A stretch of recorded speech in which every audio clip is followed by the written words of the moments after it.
Hello friends, I'm your Marin and welcome back to Love for Food and Travel. Today we are taking you on a long journey as we go on a road trip from the biryani capital of India to the birthplace of coffee. I know you must have guessed the biryani capital as Hyderabad. But do you know which is the birthplace of coffee in India?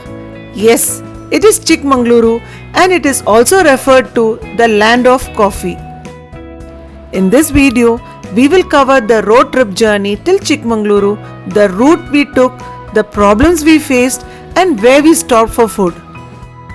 Also, after reaching the destination, we will give a room tour, explain the facilities in our rooms, try out the dinner at the resort and then conclude day 1 of this trip.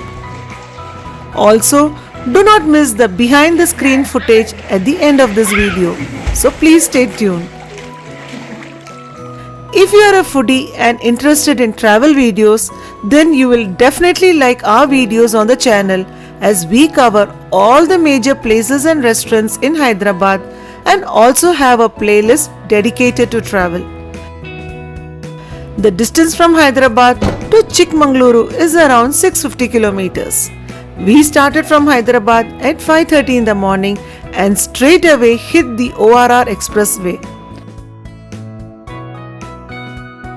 As we always say, if you are going on a long trip, then I would suggest you to start early.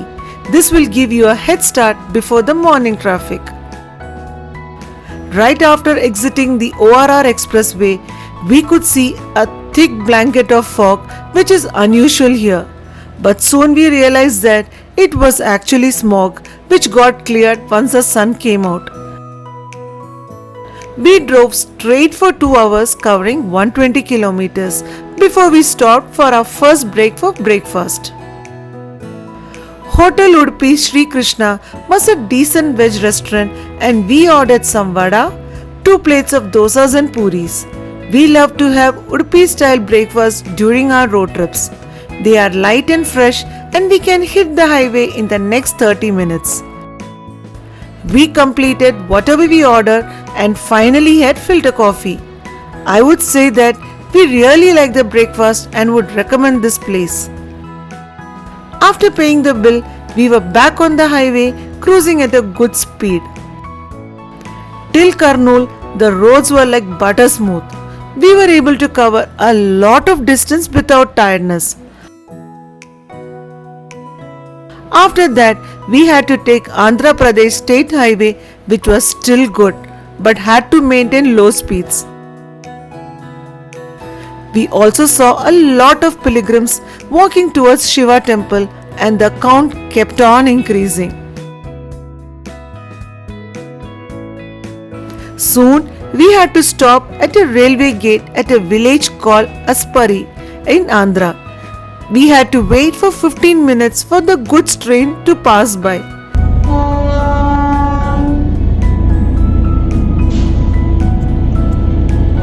Frankly, it's been a while since we saw a level crossing or a goods train. But my God, look at the length of the train. I guess it took almost a minute to pass by.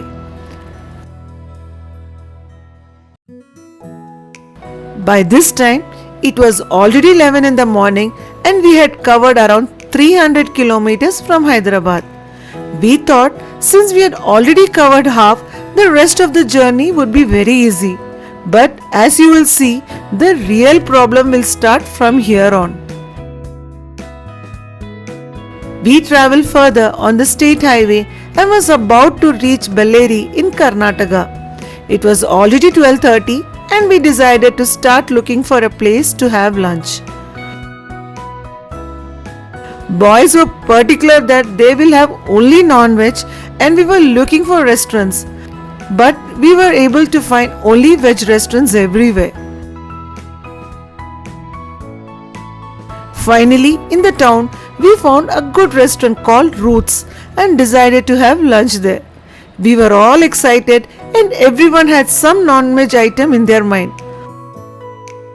Only after sitting in the restaurant and then talking to the staff, we realized this is also a veg restaurant. You should have seen my boys' faces. They were really pissed off. Anyways, we decided to have the lunch there itself as we were all very hungry. Boys wanted to have burgers. We also ordered butter rotis and paneer lajawab. The food was taking a lot of time, but we consoled ourselves saying that the food will come tasty and fresh. Like we expected, food was freshly prepared and the burgers, roti and paneer curry was too good. We spent around 45 minutes in that restaurant for lunch. We quickly paid the bill and continued our journey. We had to pass through the town of Bellary and it took some time as it was a slow moving traffic. After passing through Bellary, we encountered really bad roads. I guess road construction is in progress, but that stretch did not have any roads as such. We were actually driving on mud. Slowly, the condition of the roads improved and we could see toll road. The good thing that happened was that the toll road was available for the next 100 kilometers all the way till Hiriyur. We were able to cover this distance in less time, almost catching up the time we had lost in Bellary. At this time itself, we decided not to use this route while coming back. After Hiriyur, the roads were not that good till Hosadurga. Since it was a town, it was crowded and we had to maintain low speed till we passed this area.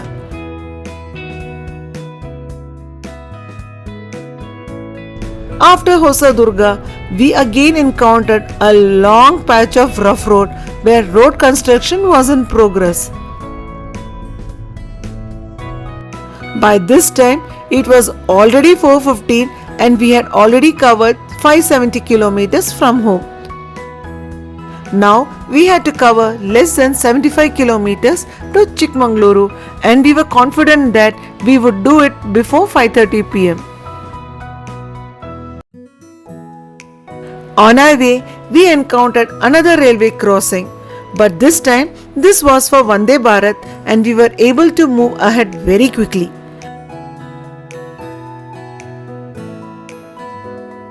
After driving through some ghat roads, we finally reached our resort at 5:30 in the evening.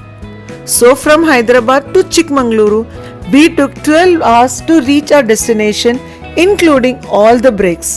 The total toll charges on this route was rupees 585 and I spent rupees 7,000 on petrol one way to Chikmagaluru. We had booked the grand retreat in Chikmagaluru for 2 days and we were given a warm welcome at the lobby before we checked into the resort. We wanted to check into our room, but we were told that there is a high tea and snacks served at 5:30. So we thought of having it as we were badly in need of a coffee. For high tea, they had tea and coffee along with veg sandwich, mirchi bhaji and biscuits. Snacks were really good, especially mirchi bhaji was made hot and fresh. I really liked the coffee as it was freshly brewed. Next, we wanted to check our rooms. We had booked 2 rooms, one for our boys and another for us.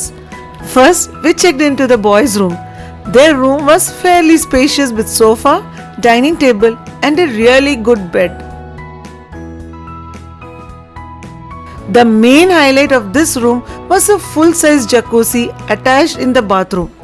This was in fact a surprise for the boys as we did not disclose it to them earlier. It also had a balcony at the rear end.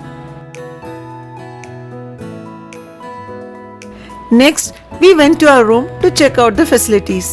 Our room was super spacious with a tall ceiling. It had a full-size sofa set, couple of high-back chairs, a dry kitchen, a small dining area and a large bed. The wash basin area was huge and the bathroom even had a bathtub.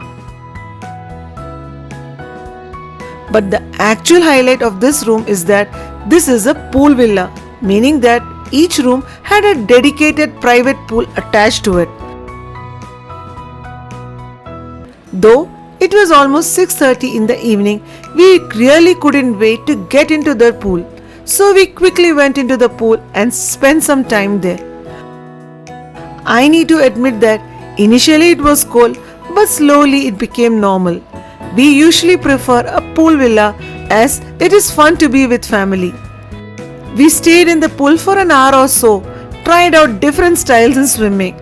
It may look like I am swimming seamlessly with ease, but do you know that I was actually walking underwater? We had super fun at the pool.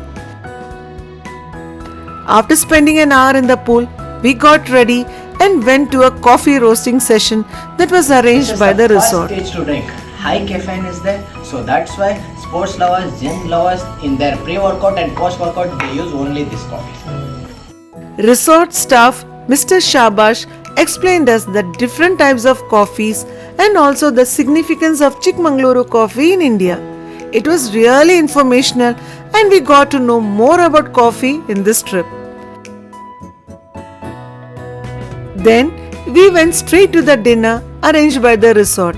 It was a proper buffet dinner which included salads, soups, starters, curries, rice, rotis, naans and desserts.